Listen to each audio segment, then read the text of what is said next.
It's the weekend. Let's look at what are some great deals to pass your time away.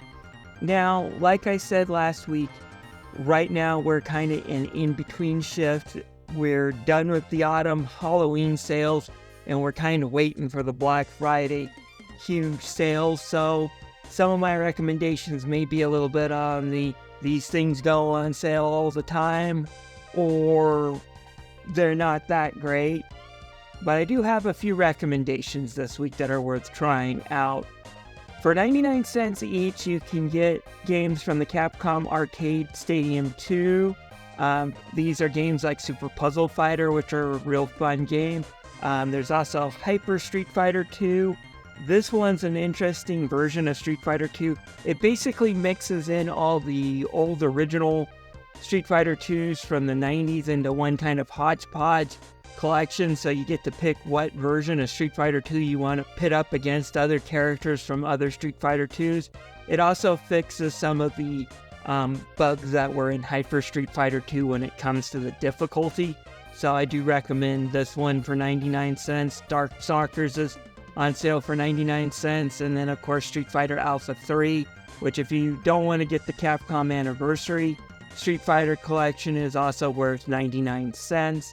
I'm kind of surprised they didn't put the Capcom Fighting Collection, because pretty much all the games here, except for maybe Red Earth and a few very rare games, are available in this Arcade Stadium 2. So for $3 or $4, you get all the really big Darkstalkers. You'll get Hyper Street Fighter 2, you'll get the Puzzle Fighter, and you'll get Gym Fighters, which kind of leaves it, like I said, with Red Earth and Cyberbots being basically the only games left in that fighting collection not available for a cheaper price. That, and you'll miss Epic Voice Guide calling out the different games. Darkstalkers, the Night Warriors. So, like I said, but these are worth checking into for 99 cents. Another game I recommend for 99 cents is a shooter called Eco Fighter. Its environmental message is completely bullcrap. You're blowing up ships that have got to have metal parts, oil, and other toxic substances in them as you go around fighting, quote-unquote, for the Earth. It's kind of silly, but that's kind of the nature of this game, and it's worth checking out. Moving on to other game collections, whenever this is on sale, even if it's listed just last week, I've got to put it up here because it does contain some of my favorite games. The Mega Man X Legacy Collection, Mega Man X1 and Mega Man X4 are probably some of my most all-time played games. They're super fun little action platformers. Mega Man X is pretty much a perfect 16-bit action platformer, and what X4 brings to the table with what the PlayStation 1 and Disc era had to offer, plus the playable Zero, makes it a blast to play. X2 is certainly a gem. X3 is kind of skippable. It's not a exactly terrible game. It's just nowhere near as good as the other games in this collection. It's got a super high difficulty even for Mega Man X standards. It's got a lot of collectibles. It's kind of got, in order to get everything secret, you have to miss half the collectibles and then go back and get them. It's a little bit wonky. It's okay to play though, and it's worth it still being in this collection. Legacy Collection 2 is also on sale for the same price. Again, I don't usually recommend that one as much, mainly because X5 is kind of average, X6 is only playable on Rookie Hunter mode, X7 is a turd, and X8 though is a lost gem. X8 is definitely worth checking out for $8. Just note though, that's the only really great game in Legacy Collection 2 in my opinion.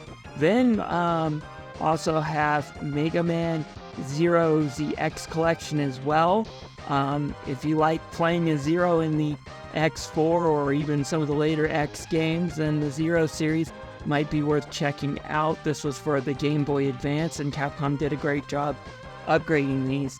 As I stated before in some of my previous videos, when this goes on sale, basically Zero series starts about 100 years after the X series ends, and it has Zero waking up from a long hibernation, only to find out that the world has gone to hell in a handbasket. The only sign of civilization left is a huge city called Neo Arcadia, and they're wiping out the rest of the Reploid race.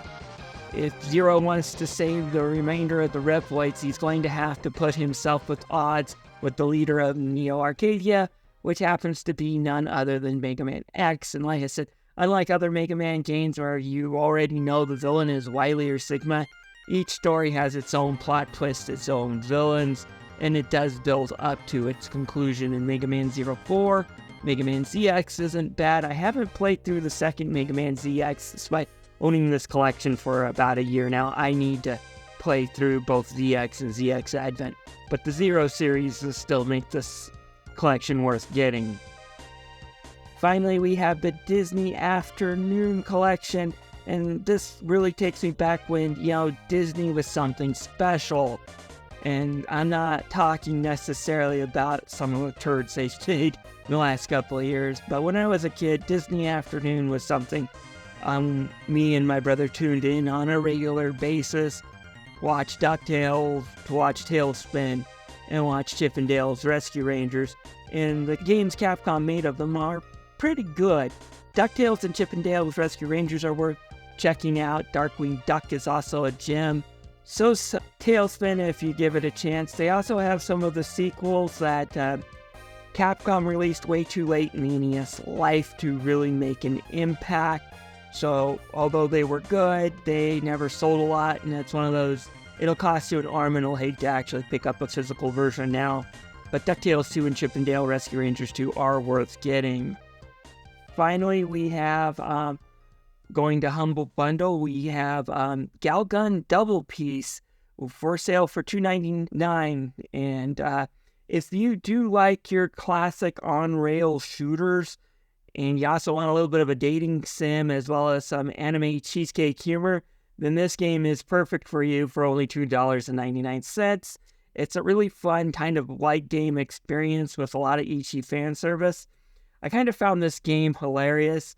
It's basically every teenage boy's dream to become popular with the ladies, but this game turns it on its head, as the ladies this time replace things like aliens and terrorists, and basically you're trying to dodge their screams of affections and their love letters as you try to seek out these two girls next door and try to actually get them to fall in love, despite the overdose of a love spell that Cupid put on you.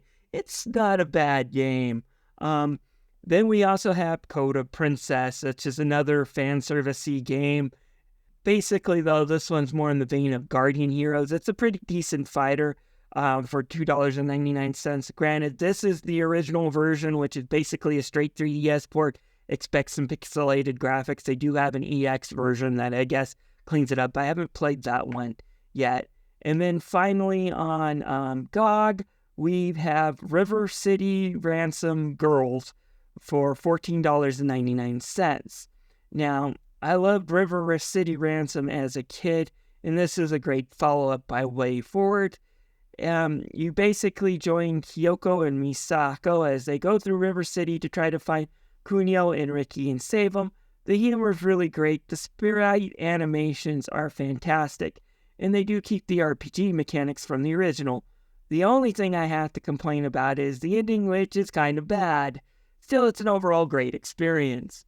Well, guys, this is my recommendation. Please let me know what you guys think. Also, please leave a like and subscribe to the channel. I will see you next week.